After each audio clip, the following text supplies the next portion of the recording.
குளத்தூர் காவல்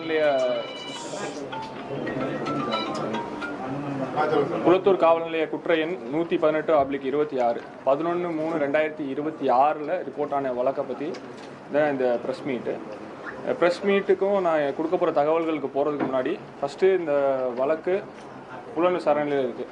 ரெண்டாவது, பாதிக்கப்பட்ட சிறுமியின் வயது 18க்கு கீழே. இது ரெண்டையுமே கருத்தில் கொண்டு எவ்வளோ தகவல்கள் சட்டப்படி கொடுக்க முடியும் அப்படின்ற விஷயங்களும் சரி, எனக்கும் வந்துட்டு சில பொறுப்புகள் இருக்குது, கடமை இருக்குது. அதுக்கேற்ற மாதிரியான தகவல்கள் தான் டிஸ்க்ளோஸ் பண்ண முடியும். 11/3/2026 இந்த சம்பவம் நடந்ததை கேள்விப்பட்ட உடனேவே சம்பவ இடத்துக்கு நான் விரைந்து போயிட்டு, அங்கே சம்பவ இடத்துல நீங்கள் பார்த்தீங்க அப்படின்னா சம்பவம் நடந்தது தெரிந்த உடனேவே 10 தனிப்படைகள் நம்ம அமைச்சாச்சு. இந்த 10 தனிப்படைகளில் 4 டிஎஸ்பி, 6 இன்ஸ்பெக்டர்ஸு உட்பட 150 காவலர்கள் இருந்தாங்க. இந்த கேஸுக்கு டெடிக்கேட்டடாக இருந்தது. இது இல்லாமல் நீங்கள் பார்த்தீங்கன்னா நமக்கு தமிழ்நாட்டுடைய சட்ட ஒழுங்கு ADGP sir, south zone IG sir ஒரு 3 டேஸ் தூத்துக்குடியிலே கேம்ப் பண்ணி கைடன்ஸ் அண்ட் இன்ஸ்ட்ரக்ஷன்ஸை கொடுத்தாங்க.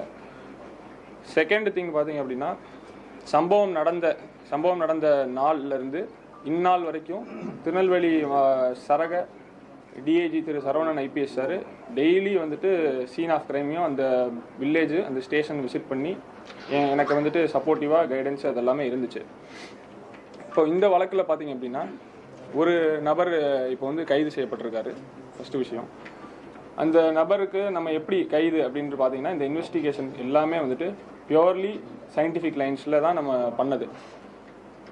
சம்பவம் நடந்த அன்னைக்கே வந்துட்டு finger print expert, dog squad, forensic scientific team இவங்க எல்லாமே வந்துட்டு சம்பவத்தில் இருக்கக்கூடிய தடயங்கள் எல்லாத்தையுமே சேகரித்து நமக்கு வந்துட்டு ஒரு தனித்தனியாக வந்துட்டு ஸ்பெஷல் ரிப்போர்ட் எல்லாமே கொடுத்துட்டாங்க. அது மட்டும் இல்லாமல் வெவ்வேறு கோணங்களில் மல்டிபிள் லைன்ஸில் இந்த இன்வெஸ்டிகேஷனு, உதாரணத்துக்கு சம்பவ இடத்துல சிசிடிவி இல்லைனாலும் சம்பவ இடத்த சுற்றி இருக்கக்கூடிய சிசிடிவிஸை கண்காணிக்கிறதுக்கு அதுக்குன்னு தனியாக தனிப்படைகள் அமைச்சோம். 98 சிசிடிவி கேமராக்கள், நான் திருப்பி சொல்கிறேன், சம்பவ இடத்துல நேரடியாக இந்த சம்பவம் நடந்ததை பதிவு இருக்கிற மாதிரி சிசிடிவி கிடையாது. சம்பவத்தை சுற்றி இருக்கக்கூடிய இடங்களில் இதுக்கு 98 சிசிடிவிஸ் எல்லாத்தையுமே அனலைஸ் பண்ணது. அதுக்கப்புறம் டவர் டம்ப் அனாலிசிஸ்ன்னு சொல்லுவாங்க. இதில் நீங்கள் பார்த்தீங்க அப்படின்னா 2574 நம்பர்களுக்கு கால் பதிவேட்டுகள் பெற்று அதை அனாலிசிஸ் பண்ணதுக்கு தனியாக டீம்ஸு.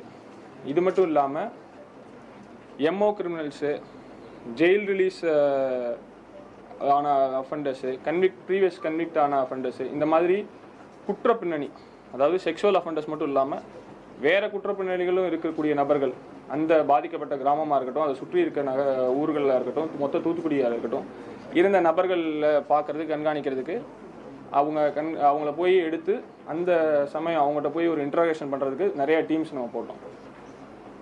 அதுக்கப்புறம் சம்பவ இடத்தை நீங்கள் சுற்றியே பார்த்தீங்கன்னா வேடநத்தம், வேப்பிலோடை, புதூர், அதுக்கப்புறம் துரைசாமிபுரம், இந்த மாதிரி பல வில்லேஜஸ் இருக்குது. வேடநத்த கிராமத்திலே பார்த்தீங்கன்னா ஆண்கள் தோராயமாக ஒரு 800 நபர்கள் இருப்பாங்க.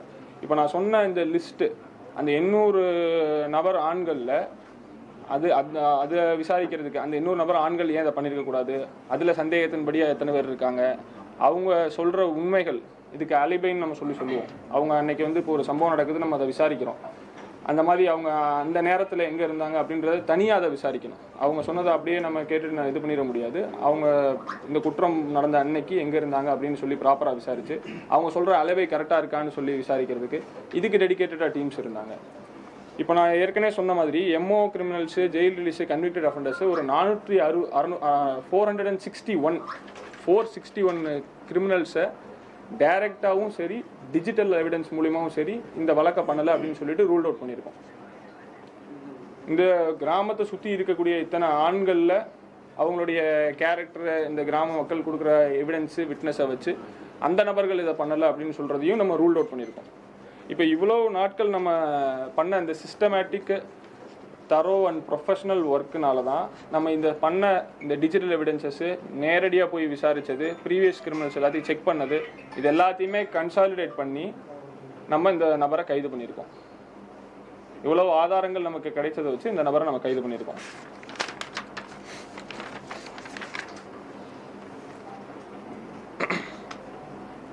நெக்ஸ்ட்டு, இந்த வழக்கு ரிப்போர்ட் ஆன நாள்லேருந்து நான் டீமில் சொன்னக்கூடிய கான்ஸ்டபிள் ரேங்க்லேருந்து கூட எஸ்ஐ ரேங்க் வரை இருக்கிற நபர்கள் இப்போ ஒரு சூப்பர்வைசரி ஆஃபீஸராகவும் சரி, ஒரு டீமோடைய ஒரு இன்சார்ஜாக ஒரு டிஎஸ்பியோ ஒரு இன்ஸ்பெக்டர்னால ஒரு சில இன்ஸ்ட்ரக்ஷன்ஸ் கொடுத்து இதை பண்ணுங்க அப்படின்னு தான் சொல்ல முடியும். ஆனால் இரவு பகல் பார்க்காம ரெஸ்ட்டுக்கு நாம் போங்கன்னு சொன்னாலும் இந்த கான்ஸ்டபிள்ஸாக இருக்கட்டும் எஸ்ஐயாக இருக்கட்டும் இந்த வழக்கை வந்துட்டு கிராக் பண்ணுற வரைக்கும், இந்த குற்றம் புரிந்த நபரை பிடிக்கிற வரைக்கும் கிடைச்ச இடத்துலையே அங்கேயே அந்த ஊர்லேயே கேம்ப் பண்ணிவிட்டு அங்கேயே வண்டியிலேயே கூட தூங்கிட்டு அந்த மாதிரி ரொம்ப கஷ்டப்பட்டு ஒர்க் பண்ணாங்க. இது வந்துட்டு பார்ட் ஆஃப் போலீசிங் தான். தூத்துக்குடி மாவட்ட காவல்துறை வந்துட்டு இந்த மாதிரி ப்ரொஃபஷனலாக ஒர்க் பண்ணுறதும் இந்த மாதிரி சின்சியர் டெடிகேட்டட் கான்ஸ்டபிள்ஸ் டு எஸ்ஐனால தான் இந்த கேஸ் கிராக் ஆச்சு அப்படின்றதையும் நான் தெரிவிச்சுக்கிறேன். இது இல்லாமல் சமூக வலைதளங்கள்லையும் சரி, சில பிரிண்ட் மீடியாஸ்லையும் சரி, சில பொதுமக்கள் பேனர்ஸாகவும் சரி, அந்த பாதிக்கப்பட்ட சிறுமியுடைய புகைப்படத்தையும் பெயரையும் தேவையில்லாமல் பயன்படுத்துறீங்க. அது சட்டப்படி ஒரு குற்றம். இது வரைக்கும் 6 வழக்குகள் நம்ம பதிஞ்சிருக்கோம். 23 செக்ஷன் 23 ஆஃப் போக்சோ ஆக்ட். இனிமேல் பயன்படுத்தினீங்கன்னா கண்டிப்பாக எல்லா நபர்கள் மேலேயும் அந்த நபர்கள் யாரெல்லாம் அந்த குழந்தையுடைய பெயரையோ இல்லை புகைப்படத்தையோ வந்துட்டு வெளியிடுறாங்களோ அவங்களுடைய அந்த நபர்கள் மேலேயும் சரி, அந்த நபர்கள் பின்னணியில் இருக்கவங்க யார் இந்த மாதிரி பண்ண தூண்டுறாங்களோ அவங்க மேலேயும் செக்ஷன் 23 ஆஃப் போக்சோ ஆக்டில் எஃப்ஐஆர் ரெஜிஸ்டர் பண்ணுவோம். இப்போது சிசிடிவி கேமராஸை இந்த மாதிரி சம்பவங்கள் நடக்காமல் இருக்கிறதுக்கு ஒவ்வொரு கிராமங்கள்லையும் இன்னும் அதிகப்படுத்துறதுக்கு இன்னும் 10 சிசிடிவி மினிமம் ஒரு கிராமங்களில் இருக்கணும் அப்படின்ற மாதிரியான ஒரு இன்ஸ்ட்ரக்ஷன் நம்ம கொடுத்துருக்கோம். போலீஸ் பப்ளிக் கோஆப்ரேஷனில் ஒவ்வொரு வில்லேஜுக்கும் அதிகப்படியான சிசிடிவி கேமராஸை இன்ஸ்டால் பண்ணுறதுக்கான வாய்ப்பும் இருக்குது. ஒவ்வொரு கிராமங்களுக்கும் பிங்க் பீட்டாக வந்துட்டு விமன் போலீஸை வந்துட்டு மார்ச் பண்ணி இன்னும் குழந்தைகளுக்கும் சரி பெண்களுக்கும் சரி ஒரு பாதுகாப்பான சூழ்நிலையை உருவாக்குறதுக்கு தூத்துக்குடி மாவட்ட காவல்துறை எல்லா முயற்சிகளும் எடுக்கும். ஆரம்பத்தில் ஏதாவது போதை மருந்து உட்கொண்டிருந்தாரா அந்த மாதிரி தகவல் வரைக்கும் வந்துட்டு இருக்குது. சம்பவம் நடக்கும்போது பேரு மற்ற டீடைல்ஸ் உங்களுக்கு நான் நோட்ல வந்துரும், அதுல கொடுத்துடலாம். சம்பவம் நடக்கும்போது கஞ்சா போதையில சொல்றாங்க. அது உறுதிப்பட்ட தகவல் இல்ல, அது உறுதிப்படுத்தாத. அவர் மேல லிஸ்ட் ஆஃப் அஃபென்சஸ் இருக்கு. அதுவும் லிஸ்ட் உங்களுக்கு நம்ம அது இருக்கு. சரித்திர பதிவேடு குற்றவாளி பெயிண்டர் வந்து இது பண்ணாங்கன்னு சொன்னீங்க, அதெல்லாம் வழக்குல இருக்கு. அப்படியே மட்டும் தான் இருக்கு எல்லாத்துக்குள்ள வேற யாருக்கும் தொடர்பு நான் திருப்பி உங்கள்கிட்ட சொல்லிடுறேன். வழக்கு புலன் விசாரணையில இருக்கு. நான் சொல்றேன் புரியுங்களா? இன்னைக்கு தான் கைது நம்ம எஃபெக்ட் பண்றோம். நம்ம இந்த கேள்விகளுக்கான பதில்கள் நான் இப்போ இந்த சூழ்நிலையில சொல்றது சரியா இருக்காது. இப்போ நம்ம எவ்வளவு சீக்கிரம் இன்னும் விசாரணையை துரிதப்படுத்தி சீக்கிரமாக சார்ஜ் ஷீட் போட்டுட்டு அவருக்கு உச்சபட்ச தண்டனை வாங்கி கொடுக்கறதுக்கான முயற்சி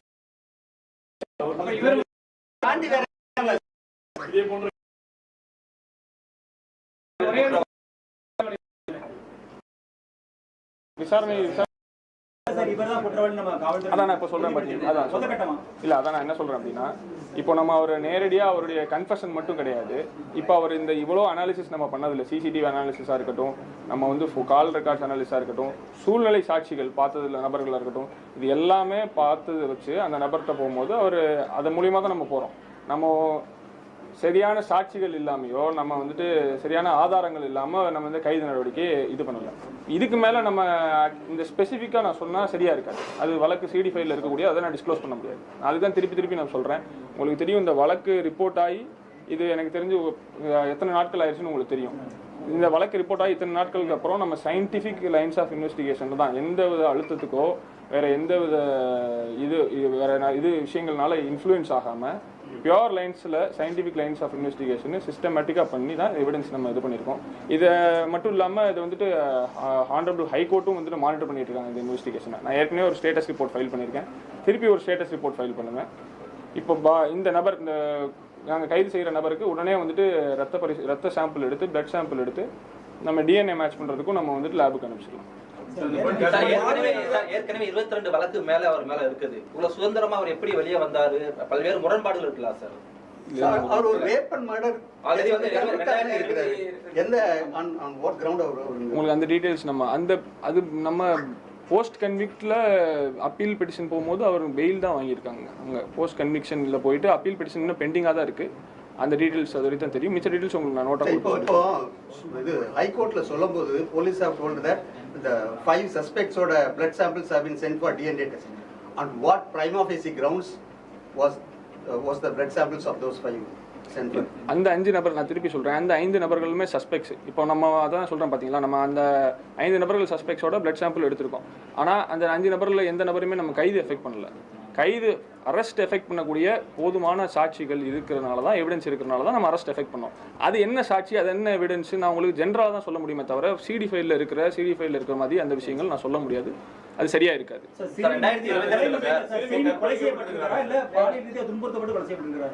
அந்த அந்த டீடைல்ஸ் சிடி ஃபைலில் இருக்கிறது நான் டிஸ்க்ளோஸ் பண்ண முடியாது. சரி,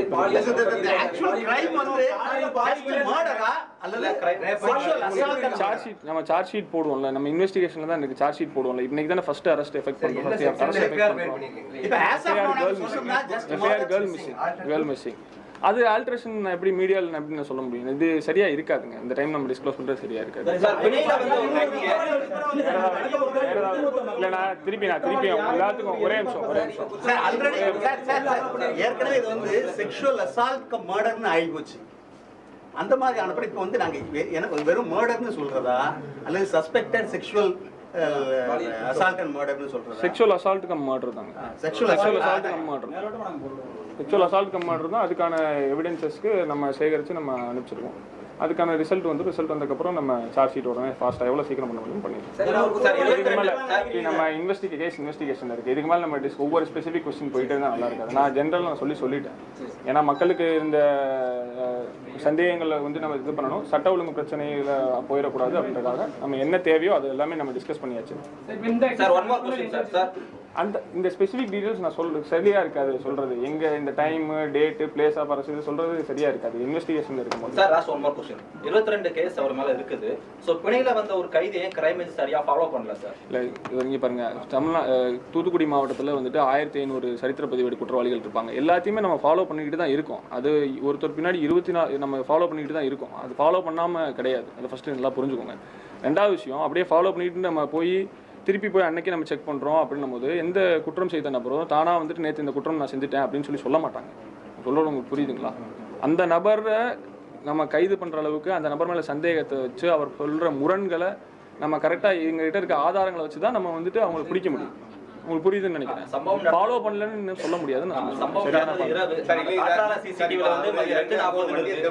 அந்த திருடி தான் வண்டி எடுத்து வந்தாருன்னு சொல்லி சொல்றாங்க. அப்ப அவரு வேற எதுவும் காரணத்துக்காக வந்தாரு, வேற எதுவும் குற்றச்செயலுக்காக வந்திருக்கிறாரா அல்லது அது நம்ம விசாரணையில தான் தெரிய வருங்க. இப்ப நான் சொல்ல முடியாது. சம்பவம் நடந்தது இரவு நடந்திருக்குது. ஆனா அந்த காற்றால சிசிடிவி வந்து 2:40 இருக்குது. அதோட டைம் வேரியேஷன் நீங்க வழக்கோட ஸ்பெசிபிக் நான் திருப்பி சொல்றேன். சம்பவம் நடந்த இடத்துல இந்த சிசிடிவி இல்ல. அது எங்களுடைய அனாலிசிஸ்ல வர்றது. நான் சொல்றேன் உங்களுக்கு புரியுதுங்களா? அது அந்த நபர் வந்துட்டு அது நம்ம இவ்வளோ இந்த டிஸ்கிரிப்ஷனுக்குள்ள நம்ம ஏன் போகணும்னு நான் கேட்குறேன். இந்த டிஸ்கிரிப்ஷன்ல அவர் எந்த நேரத்தில் அந்த நேரத்தில் போனார் அந்த தகவல் தெரிஞ்சு நீங்களும் எதுவும் பண்ண போகிறது கிடையாது நான் சொல்லுவேன். சரிங்களா? ஓகே, நான் திருப்பி உங்கள்கிட்ட ஒரு வேண்டுகோளாக வச்சுக்கிறேன். வழக்கோட ஸ்பெசிஃபிக்ஸ் பற்றி இங்கே டிஸ்கஸ் பண்ணுறது சரியாக இருக்காது. அது சட்டப்படி இப்படி பண்ணால் நல்லா இருக்கு. 10 நாளாக இருக்கு என்ன சார்? இந்த ஒரு சிசிடிவி பார்க்க 10 நாளாக இருக்கு என்ன சார்? அந்த ஒரு சிசிடிவி இவ்வளோ விஷயங்கள் நான் சொன்னேன் இல்லைங்க. அந்த ஒரு சிசிடிவி ஒரு நபர் ஒரு பைக்கில் போகிற மாதிரி சொல்கிறீங்க. அதை ஒரு வச்சு நம்ம வந்து அந்த நபரை நம்ம கைது பண்ணல. இவ்வளோ விஷயங்கள் நம்ம சொன்னோம்ல. சிசிடிவி அனாலிசிஸ் அந்த நான் சொல்கிறேன்ல, வேடநத்தம் கிராமத்திலேயே 800 ஆண்கள் இருக்காங்க. அந்த 800 ஆண்களில் எவ்வளோ பேர் வந்துட்டு இந்த மாதிரி பண்ணியிருக்க வாய்ப்பு இருக்குது. அவங்க சொல்கிறதெல்லாம் உண்மையா? நான் சொல்கிறேன் உங்களுக்கு புரியுதுங்களா? அந்த வேடநத்தம் சுற்றி இருக்கக்கூடிய கிராமங்களில் எத்தனை நபர்கள் இருப்பாங்க, அவங்க பேசுகிற ஸ்டேட்மெண்ட் எல்லாமே உண்மையா? அதை நம்ம இண்டிபெண்டண்டாக வெரிஃபை பண்ணணும். இந்த சிசிடிவி அவருக்கு வந்திருக்கிறது இந்த ஊர்ல அவருடைய தொடர்புடைய யாரும் இருக்கிறாங்களா? ஏன்னா ஒரு பைக்கை திருடிட்டு தான் வந்திருக்கிறான்றாங்க. அப்படிங்கும்போது இந்த ஊர்ல அவருடைய கூட்டாளிகள் அந்த மாதிரி யாரும் இருக்கிறாங்களா? நான் என்ன சொல்றேன், இது ஒவ்வொரு கேள்விகள், அவருக்கு நண்பர்கள் யார் இருக்காங்க, உறவினர்கள் யார் இருக்காங்க, இதெல்லாம் பார்ட் ஆஃப் இன்வெஸ்டிகேஷன். அவர் ஏன் வந்தார் அதெல்லாமே சிடி ஃபைல்ல இருக்கும். அது நீதிமன்றத்தில் நாங்கள் சப்மிட் பண்ணுவோம். அதை ஒரு டிஸ்ட்ரிக்ட் சூப்பரிண்டென்ட் இந்த பிரஸ் மீட்ல சொல்லி சார், அடுத்த கட்ட நடவடிக்கை அந்த விவசாய நிலங்களுக்கு வேலைக்கு செல்லக்கூடிய பெண்களுக்கு அடுத்து கொடுக்கக்கூடிய பாதுகாப்பு என்ன சார்? நான் ஏற்கனவே சொல்லிட்டேன் இல்லைங்க. ஃபர்ஸ்ட் பிங்க் பீட் அதிகப்படியாக மார்ச் பண்ண போகிறோம். அதிகப்படியாக மார்ச் பண்ணிட்டு அதுக்கப்புறம் இல்லாமல் சிசிடிவி கேமராஸை டிராஸ்டிக்காக இன்க்ரீஸ் பண்ண போகிறோம். ஏற்கனவே அதை ஸ்டார்ட் பண்ணியாச்சு. ஸ்டார்ட் பண்ணியாச்சு. ஒவ்வொரு கிராமங்களிலும் அதிக கேமராஸ், அதிக police presence and patrol ensure பண்ணிடலாம். சார், ஒட்டுமொத்த மக்களுக்கு இந்த நபர் பின்னாடி அரசியல் பின்புலம் இருக்கு சார். இந்த மாதிரி சொல்றாங்களா சார்? இந்த மாதிரி பார்த்துட்டு இருக்கிறோம் சார். நீங்க உறுதிப்படுத்தினீங்கன்னா அந்த மாதிரி எதுவுமே கிடையாது. இந்த மாதிரி எதுவுமே கிடையாது. ஓகே சார், சரிங்களா? வேற ஏதாவது காலையில வரை நீதிமன்றத்தில் வந்து கையெழுத்து போட அப்படின்னு சொல்றாங்க. இவ்வளவு தாமதம். நான் அதை திருப்பி சொல்றேன். தூத்துக்குடி மாவட்டத்தில் ஒரு 1500 கிட்ட தோராயமாக வந்துட்டு சரித்திர பதிவேடு குற்றவாளிகள் இருப்பாங்க. அந்த அவர்கள் எல்லாத்தையும் நம்ம கண்காணிச்சுட்டு தான் இருக்கோம். இது மட்டும் இல்லாமல் பல வழக்குகள் வந்து ரிப்போர்ட் ஆகலாம். உங்களுக்கு சொல்கிறவங்க புரியுதுங்களா? அந்த நபரை போலீஸ் போய் விசாரித்து பேசுனா வந்துட்டு குற்றத்தை ஒத்துக்குவாங்களா? நமக்கு ஆதாரங்கள் தேவை, எவிடன்சஸ் தேவை, இவர் தான் பண்ணியிருக்காருன்ட்டுன்னு. நீங்கள் இந்த வழக்கோட காம்ப்ளெக்சிட்டியை புரிஞ்சுக்கிட்டீங்க அப்படின்னா, ஒரு ஸ்டேட் ஹைவே 75 பக்கத்தில் ஒரு 200 மீட்டர்ஸில் எஸ்ஓசி இருக்குது. உங்களுக்கு புரியுதுன்னு நினைக்கிறேன். இப்போ நான் அதை சுற்றி இருக்க கிராமங்களில் இருக்கக்கூடிய ஆண்களுடைய எண்ணிக்கையை சொல்லும் போதே உங்களுக்கு புரிஞ்சிருக்கணும் எத்தனை ஆண்கள் இருக்காங்க. அந்த ஒவ்வொரு ஆணையும் நம்ம வந்துட்டு இதை பண்ணியிருக்காரா, அந்த மாதிரி பண்ணலையான்னு சொல்லிட்டு ரூல் அவுட் பண்ணுறதுல ஆரம்பித்து 461 ப்ரீவியஸ் அஃபண்டர்ஸ் இருக்காங்க. அவ்வளோ அஃபண்டர்ஸையுமே நம்ம ரூல் அவுட் பண்ணணும். அவங்கள போய் விசாரித்து அவங்க சொல்கிற ஸ்டேட்மெண்ட் உண்மையாக இருக்காது. இது பார்ட் ஆஃப் இன்வெஸ்டிகேஷன். இது ரொம்ப தரோ அண்ட் ப்ரொஃபஷனல் லைன்ஸில் நடந்துச்சு. எந்த வித அழுத்தத்துக்கு காரணமாகவோ இல்லை ஏதோ ஒரு நபர் வந்துட்டு கன்ஃபெஷன் பண்ணிட்டாங்கிறதுக்காகவோ நாங்கள் கைதை எஃபெக்ட் பண்ணலை. உங்களுக்கு புரிஞ்சுதுன்னு நினைக்கிறேன். ஓகே, நான் இந்த டீமில் மட்டும் ஸ்பெசிஃபிக்காக இருந்ததே 150 காவலர்கள். இது இல்லாமல் நான் சொன்ன சீனியர் ஆஃபீஸர்ஸ் எல்லாருமே வந்தாங்க. அது மட்டும் இல்லாமல் வந்துட்டு நம்மளோட இன்டெலிஜென்ஸ் பிரான்ச் அவங்களும் வந்துட்டு ஃபுல்லாக வந்துட்டு மற்ற கோணங்கள்லையும் பார்த்தாங்க. பாடி வாங்க போறதா சொல்லியிருக்காங்க. அந்த கிராமத்தில் இருக்கக்கூடிய முன்னெச்சரிக்கை பாதுகாப்பு என்ன பண்ண போறீங்க? ஆமாம், ஏற்கனவே சஃபிஷியன்ட் பந்தோபஸ்து அங்கே போட்டிருக்கோம். ரெண்டாவது உறவினர்களும் நான் கட்டாயப்படுத்தவே கிடையாது. நாங்கள் இந்த வழக்கு நடந்த போதே நான் அவங்கள்ட்ட ஒரு அஷூரன்ஸ் நான் கொடுத்தேன், நான் கட்டாயப்படுத்த மாட்டேன் அப்படின்னு சொல்லிட்டு அது அவங்களுடைய விருப்பம் தான். அபார்ட் ஃப்ரம் பாலிடிக்ஸ் தாண்டி பொதுமக்கள் ரொம்ப ப்ரௌடா சொன்னாங்க சார். இல்லை இது என்னுடைய இல்லை அதான் திருப்பி நான் சொன்ன மாதிரி இது அந்த ஃபீல்டில் ஒர்க் பண்ண கான்ஸ்டபிள்லேருந்து எஸ்ஐக்கு தான் அந்த அவங்க பாராட்டுறாங்க, பொதுமக்கள் பாராட்டுறது. கிராம மக்கள் வேற யாரை கூட நம்பல, கவர்மெண்ட் கூட நம்பல, எஸ்பி அவங்க. அதான் நான் திருப்பி சொல்கிறேன், அந்த பாராட்டினாங்க அப்படின்னா அது அந்த கான்ஸ்டபிள் டு எஸ்ஐஸ் இதில் வேலை பார்த்த அந்த 150 பேரில் இந்த கான்ஸ்டபிள் டு எஸ்ஐஸ் அவங்களுக்கு தான் சேரும். இது உங்களுக்கு இந்த லிஸ்ட்டு நம்ம உங்களுக்கு கொடுக்க சொல்லிக்கலாம். நம்ம துறை ரீதியான நடவடிக்கை எடுத்தாச்சு. நம்ம டிபார்ட்மெண்டல் என்கொயரி ஸ்டார்ட் பண்ணியாச்சு. அதில் உச்சபட்ச நடவடிக்கை என்ன இருக்குமோ அந்த இதை நம்ம பண்ணிடலாம். ஒரு பொறுப்பு இல்லாமல் பேசினாங்கன்றக்காகவே நம்ம வந்துட்டு எவ்வளோ உச்சபட்சம் எவ்வளோ ஃபாஸ்ட்டாக எவ்வளோ அன்னைக்கு நைட்டே நம்ம பண்ணது. அது அன்னைக்கு நைட்டே வந்துட்டு டிஐஜி சார் சஸ்பெண்ட் பண்ணிட்டாங்க. இரஸ்பான்சிபிளாக பேசினாங்க அப்படின்னா நான் திருப்பி உங்களுக்கு ஒரு வேண்டுகோள் வச்சிடுறேன். இந்த மாவட்ட காவல்துறையில் நீங்கள் பார்க்குறீங்க, ஒரு அரௌண்ட் 3000 ஃபோர்ஸ் இருக்கக்கூடிய தூத்துக்குடி டிஸ்ட்ரிக்ட் போலீஸில் ஒரு சில நபர்கள் தப்பு பண்ணுறாங்க, ஒரு சில நபர்கள் கொஞ்சம் இரஸ்பான்சிபிளாக பேசுகிறாங்கன்றக்காக என்டையர் போலீஸ் ஃபோர்ஸை நீங்கள் அப்படி ஒரு கலர் பெயிண்ட் பண்ணுறது சரியாக இருக்காது. நாங்கள் கோர்ட்டே பண்ணியிருக்கேன் சார். கோர்ட்டு தான் உங்களுக்கு பண்ணியிருக்கோம். நீங்கள் கோர்ட்டில் அடுத்த வரைக்கும் தாக்கல் பண்ணும்போது இது மாதிரி சொல்லுவீங்களா? கோர்ட்டில் இருக்க உங்களுக்கு ஓட்டு தானே. ஓகே, நம்ம இந்த லாஸ்ட் கொஸ்டினாக வச்சுக்கலாம் ப்ளீஸ். நான் ஒரே செகண்ட் இதுக்கு பதில் சொல்லிடுறேன். ஸ்டேட்டஸ் ரிப்போர்ட் நான் ஃபைல் பண்ணியிருக்கேன், அதுக்கு ஒரு ஆர்டர் போட்டிருக்காங்க. ப்ளீஸ் நீங்கள் அதை பார்த்துட்டு நீங்கள் இந்த கேள்வி கேளுங்க. Okay, thank you.